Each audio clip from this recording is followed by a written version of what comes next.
Hi, நான் Jamal Ashraf. நான் 11th standard Periyar government higher secondary ஸ்கூலில் இருந்து படிக்கிறேன். நாங்கள் ஒரு ப்ராஜெக்ட் செஞ்சுருக்கோம் அடினோ போர்டை வச்சு. இது என்னென்னா மிலிட்ரியிலலாம் யூஸ் பண்ணுற ஒரு ப்ராஜெக்ட். அல்ட்ராசோனிக் சென்சாரை வச்சு செஞ்சுருக்கோம். இல்லை பக்கத்தில் யாராச்சும் நின்றால் பஸ்ஸர் அடிக்கும், லைட் எரியும்.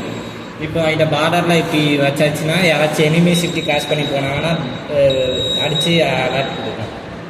இதை வந்துட்டு மிலிட்ரியில் கேம்ப் போட்டிருக்காங்க. ராத்திரி தூங்கியில் சேஃப்டிக்கு வச்சுட்டு அவங்க டென்ட் சுற்றி.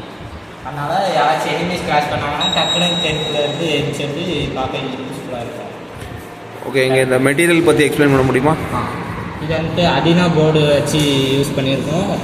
இல்லை Bazaar, light, ultrasonic sensor, jumper வைஸ்லாம் வச்சு கனெக்ஷன் கொடுத்துருக்கோம். இதில் வந்துட்டு கோடிங் பண்ணியிருக்கோம். அடினோ இப்போ ஆப்பில் வச்சு கோடிங் பண்ணியிருக்கோம். இதில் வந்துட்டு எது அவுட்புட் எது இன்புட் மாதிரி எக்கோ இன்புட்டு, மிச்சம் எல்லாம் அவுட்புட்டு.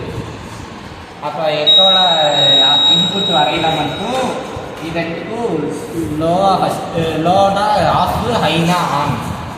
ஃபஸ்ட்டு லோவில் இருக்குது, ஆஃப் இருக்குது. இப்போ வச்சோன்னா இது ரெண்டும் ஹைக்கு மாதிரி இருக்குது. அதனால் இதுக்கு எத்தனை சென்டிமீட்டர் பக்கத்தில் வந்தால் உங்களுக்கு அலாரம் அடிக்கும்? இதுக்கு 20 சென்டிமீட்டர் செட் பண்ணியிருக்கு. இதை நம்ம ரெடியூஸ் பண்ணிக்கலாம், அப்படி தானே? ரெடியூஸ் பண்ணிக்கலாம், கூட்டம் செஞ்சுக்கலாம். ஓகே. மிலிட்ரியில் ஒரு 5-10 மீட்டர்ஸ்க்கு வைப்பாங்க. அப்படின்னா ரேஞ்சு நல்லா கிடைக்கும். ஓகே, ஒரு தடவை பண்ணி காட்டுங்க.